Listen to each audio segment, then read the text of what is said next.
को? आवाज़ आ रही है आप लोगों को अच्छे से? आज 23 अगस्त 2023 है।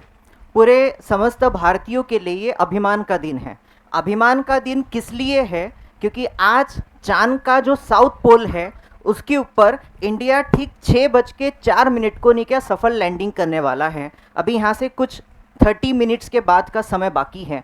तो ये 30 मिनट्स का जो समय है, इस समय को हम यूटिलाइज करेंगे इस बात को समझने के लिए कि चंद्रयान-3 मिशन क्या है, चांद के इंपॉर्टेंट फैक्ट्स क्या है और क्यों चंद्रयान-3 की जो लैंडिंग है इसको लेकर सारे दुनिया की नज़र भारत के ऊपर है। आज की इस पीपीटी के माध्यम से मैं एप्टेड एजुटेक अमरावती के माध्यम से और साथ ही Holy piece English High school के टीचर्स का यहाँ पे स्वागत करता हूँ और ऑनलाइन जुड़े हुए मेरे हज़ारों दर्शकों का, विद्यार्थियों का यहाँ पे स्वागत करता हूँ। और लैंडिंग को कुछ ही समय यहाँ पे बाकी है, उसके पहले समय ना गवाते हुए आज की इस पीपीटी को यहाँ पे शुरू करते हैं। चलिए जानते हैं कि हमारा चंद्रयान-3 का जो सफ़र है कैसा रहा है, चांद के इंपॉर्टेंट फैक्ट्स क्या है, तथ्य क्या है, उसको समझने की कोशिश करेंगे। आशा करता हूँ काफ़ी शांति से, चैन से, संयम के साथ आज की सेशन को आप यहाँ पे सुनेंगे। तो चलिए शुरू करते हैं। सबसे पहले हम देखेंगे यहाँ पे चंद्रयान-3 की जब यहाँ पे बात हो रही है तो हमें यहाँ पे पता होना चाहिए कि कहना कि चंद्रयान-1 भी होगा। तो चंद्रयान-1, 2, 3 किस तरीके से प्रोग्रेस करता है। आज चंद्रयान-3 चांद के साउथ पोल पे लैंडिंग करने जा रहा है। ये पूरे हिस्ट्री को, जर्नी को समझेंगे और क्या है स्पेशल इसको समझने का हम यहाँ पे पूरा प्रयास करेंगे। अब सबसे पहले कि चंद्रयान-3 के बारे में हम जाने, सबसे पहले समझ लेना जरूरी है कि चांद के बारे में कुछ बेसिक और मूलभूत जो कंटेंट है हमें यहाँ पे सबसे पहले पता होना चाहिए। सबसे पहला जो फैक्ट है जो हमें नॉलेज में यहाँ पे होना चाहिए कि जो आपका मून जो है वो हमारे अर्थ का एक नेचुरल सैटेलाइट है जिसको हम निके हिंदी मराठी में कहते हैं उपग्रह है। सबसे पहली पॉइंट आपको समझ में आ गया कि मून जो है हमारे अर्थ का क्या है, एक नेचुरल सैटेलाइट है। इंपॉर्टेंट फैक्ट्स की तरफ मैं यहाँ पे जाऊंगा। अगर इसका डिस्टेंस निकाले कि अगर हम यहाँ से मान लो ऑटो रिक्शा पकड़ के जाना चाहते हैं तो कितना डिस्टेंस जो है हमें यहाँ पे कवर करना पड़ेगा, 3,84,400 किलोमीटर का डिस्टेंस जो है ये कवर करेंगे तो हम यहाँ पे चांद पे पहुंच जाएंगे। इसके भी आगे बढ़कर जब हम यहाँ देखते हैं हमारे अर्थ का जो टेम्परेचर है, अभी में भी जब मैं जिस क्लासरूम में बोल रहा हूँ अमरावती सिटी में क्लास चल रहा है, यहाँ पे टेम्परेचर में भी 35-40 डिग्री के आसपास होगा या इससे कम भी होगा। बट अगर आप चांद के ऊपर जाते हैं तो आपको ये पता होना चाहिए चांद का जो टेम्परेचर है, अगर वहाँ पे सन की रेस नहीं गिर रही है तो वहाँ पे जो टेम्परेचर है ये -233 डिग्री सेल्सियस हो जाता है। आप कल्पना कीजिए अमरावती में टेम्परेचर 10-15 डिग्री के आसपास आ जाता है, चादर, बेडशीट, ब्लैंकेट हम सब लपेट के सो जाते हैं और हमें बहुत ही एक थ्रिलिंग वाइब्स आती है। यहाँ पे चांद पे जो टेम्परेचर है क्या होता है, -233 डिग्री सेल्सियस, जिन रीजन्स में जहाँ पे आपका सरफेस पे सन की रेस यहाँ पे नहीं पहुँचती हैं। इसके भी इंपॉर्टेंट जब हम कुछ और फैक्ट जब यहाँ देखते हैं कि चांद के बारे में जब हम देखते हैं तो हमें ये ब्लैक स्पॉट जो है यहाँ पे नजर आते हैं। कुछ लोग बोलते हैं ये हरिन है, कुछ लोग बोलते हैं यहाँ पे परछाई गिरती है। तरह तरह के मिथ जो है हम हमारे पेरेंट्स या कभी कभी एक्सपर्ट्स भी आपको यहाँ बताते रहते हैं कि चांद के ऊपर ये दाग है। बहुत से शायर यहाँ पे शायरिया करेंगे वगैरह वगैरह कि चांद के ऊपर के दाग है वगैरह वगैरह। ऐसा एक्चुअली कुछ भी नहीं है कि जो यहाँ पे चांद के ऊपर जो आपको डार्क स्पॉट दिखते हैं एक्चुअली ये काफी गहरे क्रेटर्स है। क्रेटर्स का मतलब होता है एक ज्वालामुखी का उद्गार से या किसी विस्फोट से एक इस तरीके का एक खोल गड्ढा जो है बन जाता है और वहाँ पे सूरज का जो प्रकाश है नहीं पहुँचता है। तो ये जो जितने भी डार्क स्पॉट जो आपको चांद में दिख रहे हैं, ये डार्क स्पॉट एक्चुअली कोई पट्टा नहीं है, यहाँ पे सन का लाइट नहीं पहुँच रहा है, ये इतने गहरे हिस्से हैं। समझ में आ गया? तो ये जो डार्क साइड जो है मून की, ये एक मीथ है, हमें यहाँ पता होना चाहिए। और सबसे इंपॉर्टेंट जो बात है हमें यहाँ पता होना चाहिए, हम समंदर के पास जाते हैं। मराठी में आपने एक टर्म सुना होगा, भरती और ओटी। समझ में आ गया? समंदर की जो लहरें होती है आप देखेंगे शाम के समय और रात के समय किनारे की तरफ जो है काफी बहना शुरू करती है। मतलब जो सी लेवल है शाम के समय, रात के समय थोड़ा बढ़ना शुरू कर देता है। वो इसलिए क्योंकि शाम के समय, रात के समय चांद जो है वो हमारे सी को क्या कर रहा है, अट्रैक्ट कर रहा है। इस वजह से उस समय आती है आपकी हाई टाइड। जैसे ही चांद का सर्कल खत्म होता है, सुबह होती है, आपके लो टाइड जो है यहाँ पे आना शुरू हो जाते हैं, जिसे हम बोलते हैं यहाँ पे ओहोटी। तो ये जो आपके भरती और ओहोटी वाला जो साइकिल है, इसके लिए भी आपका चांद जो है यहाँ पे रिस्पॉन्सिबल होता है। इसके भी आगे बढ़कर जब हम देखते हैं, अभी यहाँ पे सबका डिफरेंट डिफरेंट वेट होगा, किसी का 30, किसी का 40, किसी का 50, किसी का 60, हो सकता है कोई खुशनसीब इंसान यहाँ पे उसका वेट 100 kg भी होगा। बट अगर आप चांद पे जाएंगे तो चांद पे जाने के बाद आपका जो वेट है, आपका जो टोटल वेट है उसका 1/6 हो जाएगा। ये हमेशा हमें यहाँ पे ख्याल में रखना है, चांद पे आपका जो वेट है वो एग्जैक्ट काउंट करने पर उतना नहीं निकलेगा, जितना वेट है उसका 1/6 वेट जो है वहां पे काउंट किया जाएगा। तो ये हमें यहाँ पे चांद के बारे में पता होना चाहिए। और उससे भी इंपॉर्टेंट बात जो है, ये एक थोड़ा डिबेट का विषय ऐसा क्यों हो गया, अभी तक सर चांद पे नहीं क्या 12 लोग गए हैं चांद पे, मून के सरफेस के ऊपर लैंडिंग करने वाले अभी तक केवल कितने लोग हुए हैं, 12 लोग हुए हैं। और उसमें दूसरी समानता ये है कि 12 के 12 जो है वो अमेरिकी नागरिक है। और एक तीसरा फैक्ट है इसमें कि 12 के 12 सब क्या है, पुरुष हैं, सब के सब क्या है, मेल्स है। तो हमें यहाँ पे मेरे समझ बैठे हुए सभी गर्ल्स हैं, महिला, इनके सामने चैलेंज है कि आने वाले समय में किसी महिला को, किसी गर्ल को हमको चांद पे भेजते हुए देखना पड़ेगा। तो एनीवेज अभी का ये फैक्ट रिकॉर्ड है, 12 अमेरिकी गए हैं, 12 के 12 क्या है यहाँ पे मेल्स हैं। और इंपॉर्टेंट बात ये है कि चांद के ऊपर हमने कोई स्पेसक्राफ्ट भेजा है क्या, डेफिनेटली भेजा है। तो सबसे पहला जो स्पेसक्राफ्ट गया था वो था रशिया द्वारा, जिसका नाम था लूना। ठीक है, लूना रशियन वर्ड में चांद को कहा जाता है। 1959 में उसे यहाँ पे भेजा गया था। ये बात समझ में आएगी आपको। तो चांद के बारे में ये कुछ इंपॉर्टेंट तथ्य जो है, फैक्ट जो है, हमें यहाँ पे पता होना चाहिए। इसके अलावा जब हम यहाँ पे चंद्रयान 3 मिशन की जब यहाँ पे बात करते हैं तो आपके मन में बहुत सारी क्यूरियोसिटी होंगी कि भाई ये मिशन क्यों इंट्रोड्यूस किया गया, ये मिशन क्यों इंट्रोड्यूस किया गया। इसके पहले हमें और कुछ महत्वपूर्ण बातें यहाँ समझ लेनी जरूरी है कि चांद पे कैसे क्या जाया जाता है। ठीक है, मिशन किस तरीके के होते हैं, बहुत बेसिक से यहाँ पे आपको चीजें बताऊंगा। चांद पे जाने के लिए कोई भी मिशन जो होता है, उस मिशन का एक पहला टेक्निकल वर्ड होता है जिसको हम बोलते हैं यहाँ पे फ्लाई बाय मिशन। ठीक है, मतलब चांद पे किस तरीके से जाया जाएगा। पहला जो मिशन होता है, पहला जो आपका मिशन होता है, इस मिशन को जब हम यहाँ देखेंगे तो हमें यहाँ पे पता होना चाहिए पहला मिशन जो होता है किस तरीके से चांद पे जाया जाता है। एक होता है फ्लाई बाय मिशन। अब फ्लाई बाय मिशन क्या होता है इसको अच्छे तरीके से समझ लो। मान लो ये आपका चांद है, ठीक है, ये आपका चांद है। अब फ्लाई बाय मिशन में क्या होगा, कोई भी कंट्री क्या करेगा, कोई भी कंट्री क्या करेगा, यहाँ से बस अपना एक जो रॉकेट है वो छोड़ देगा।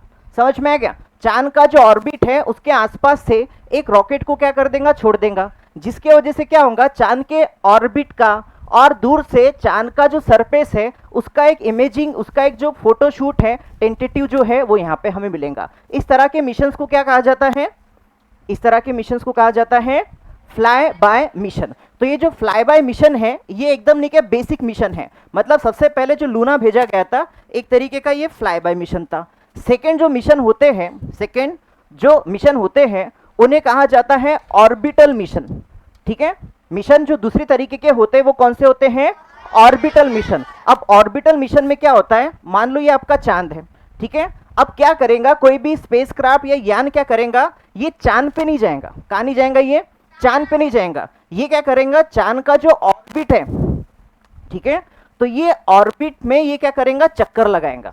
समझ में आ गया, मतलब चांद की ओर चक्कर लगाएगा, मतलब चांद के सरफेस के ऊपर उतरा क्या हो नहीं, मतलब चांद का क्या लगा रहा है, वो महज चक्कर लगा रहा है। अगर इस तरीके का अगर कोई मिशन है उसे कहा जाता है मून का ऑर्बिटल मिशन। ये बात समझ में आ गई, मतलब ये हो गया मून का आपका ऑर्बिटल मिशन। अब तीसरे तरीके के जो मिशंस है यहाँ पे आपको देखने को मिलते हैं उसे कहा जाता है, अगेन यहाँ पे मैं लिख रहा हूँ, तीसरा जो मिशन होता है उसे कहा जाता है आपका इम्पैक्ट मिशन। तीसरा जो तरीके का मिशन होता है चांद पे जाने का, उसकी जानकारी एकत्रित करने का, वो होता है आपका इम्पैक्ट मिशन। अब इम्पैक्ट मिशन में क्या होता है अच्छे तरीके से समझ लो। अगेन ये आपका मून है, अगेन ये आपका क्या है, मून है। इम्पैक्ट मिशन में क्या होता है, एक जो यान है इसको ऐसा ऑर्बिट में गोल गोल घूमने के लिए यहाँ पे छोड़ दिया जाता है। ठीक है, इसके पहले मैंने बताया आपको क्या होता है, ऑर्बिटल मिशन। ऑर्बिटल मिशन में चांद के ऑर्बिट का पूरा चक्कर लगाया जाता है। अब इम्पैक्ट मिशन में क्या होता है अच्छे तरीके से समझो, इस स्पेस क्राफ्ट में से एक मशीन को या फिर एक तरीके का कोई भी नहीं क्या रोबोट वगैरह है, इसको यहाँ पे क्रैश करने के लिए, लिटरली कि जहाँ पे भी जाके वो क्रैश होगा वहाँ पे नहीं क्या छोड़ दिया जाता है। इसका इंटेंशन ही ये होता कि ये चांद पे जाके क्या करे, क्रैश करे। ऑर्बिट के आसपास ये घूम रहा है और ये क्या करता है, यहाँ से एक रोबोट वगैरह कुछ तो भी हम चांद के ऊपर क्या कर देंगे, लैंड करवा देंगे, क्रैश करवा देंगे। और ये क्रैशिंग के वजह से क्या होगा, हमें वहाँ का टेम्परेचर, एटमॉस्फेयर, वहाँ के कुछ नहीं क्या बेसिक कंपोनेंट्स की हमें जानकारी मिल जाती है। तो हमें यहाँ समझना है, पहला जो मिशन होता है वो होता है फ्लाई बाय मिशन, जिसमें बस हम चांद के पास से उड़ जाएंगे। दूसरा जो मिशन होता है वो कौन सा होता है आपका, ऑर्बिटल मिशन। तीसरा जो मिशन होता है वो होता है हमारा इम्पैक्ट मिशन। अब इसके भी आगे बढ़कर जब हम देखते हैं, चंद्रयान जिस तरीके का मिशन है उसको अगर हम कौन से कैटेगरी में डालें, तो वो जो कैटेगरी है वो है लैंडिंग मिशन। समझ में आ गया, वो कौन सा मिशन है, लैंडिंग मिशन। अब जो आपके लैंडिंग मिशन जो होते हैं वो भी दो तरीके के होते हैं। एक इसमें क्या होता है, एक इसमें आपका कोई रोवर या फिर सादे शब्दों में आपका रोबोट रोबोट उतरेगा, या दूसरे इसमें ह्यूमंस की ही हम क्या करवा देंगे, लैंडिंग करवा देंगे। किसके लैंडिंग करवा देंगे, ह्यूमंस की। अब आपके जानकारी के लिए मैं बता दूं, यहाँ पे आपको लगेगा कि पहले मशीन गए होंगे बाद में आदमी जाएगा, सेफ्टी सिक्योरिटी को देखते हुए, बट आपको एक फैक्ट बता देता हूँ, 1969 में अमेरिका ने सबसे पहले ह्यूमंस को भेज दिया था। नील आर्मस्ट्रॉन्ग का नाम आपने सुना होगा, ठीक है। तो चांद पे जाने वाला पहला व्यक्ति बना नील आर्मस्ट्रॉन्ग, जो 1969 में गया। और 1970 में अगर आप देखेंगे तो 1970 में पहली बार हमने कोई रोबोट रोवर जो है ये चांद पे भेजा। अब आप बोलेंगे ये कैसे हो गया, आदमी पहले चले गया, रोबोट बाद में क्यों गए? क्योंकि रोबोट को जाने के लिए वहां पे सरफेस पे क्या क्या कंफर्टेबल इन्वायरमेंट चाहिए, टेक्निकलिटीज चाहिए, ये समझने के लिए इंसान को पहले वहां पे भेजना जरूरी था। तो जब से हमने 69 में आदमी को भेजा, उसके एक साल बाद हमने रोबोट को भी भेज दिया है। समझ में आ गया, मतलब जो चांद के ऊपर जिसको हम सॉफ्ट लैंडिंग बोलते हैं, ये करने वाला ह्यूमंस वाला जो पहला देश था वो था अमेरिका। आदमी को चांद पे उतारने वाला पहला देश था अमेरिका। यान को चांद पे उतारने वाला या रोबोट को चांद पे उतारने वाला पहला देश था, यान को उतारने वाला पहला देश था रशिया।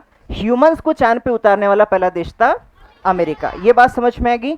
अब मोटे मोटे तौर पे चंद्रयान 3 जो है वो क्या है, हमारा एक लैंडिंग मिशन है। कौन सा मिशन है, अच्छे तरीके से क्लियर हो गया। चंद्रयान 2, 3 दोनों भी क्या है, आपके लैंडिंग मिशन है। अब लैंडिंग मिशन में अच्छे तरीके समझ लो, फिलहाल के लिए हम ह्यूमंस को चांद के ऊपर नहीं उतार रहे हैं। ह्यूमंस को उतार रहे क्या, नहीं, हम चांद के ऊपर यहाँ पे उतार रहे हैं हमारे रोवर रोबोट को यहाँ पे उतारने वाले। इतना क्लियर हो गया पिक्चर, यहाँ तक की बात समझ में आएगी। मतलब चंद्रयान में आदमी नहीं जाने वाला है, हमारा एक यान जाएगा, एक हमारा रोबोट जाएगा, एक मशीन जाने वाली है। इतना क्लियर हो गया, मुद्दा समझ में आ गया। अब क्या था इसके पीछे, ये सारी सर्कस कहती, सबसे पहले हम समझ लेते हैं ये जो मिशन है आपको अच्छे तरीके से ख्याल में रखना है, क्यों ये इतना निके इंपॉर्टेंट मिशन हो गया, समझ लेते हैं।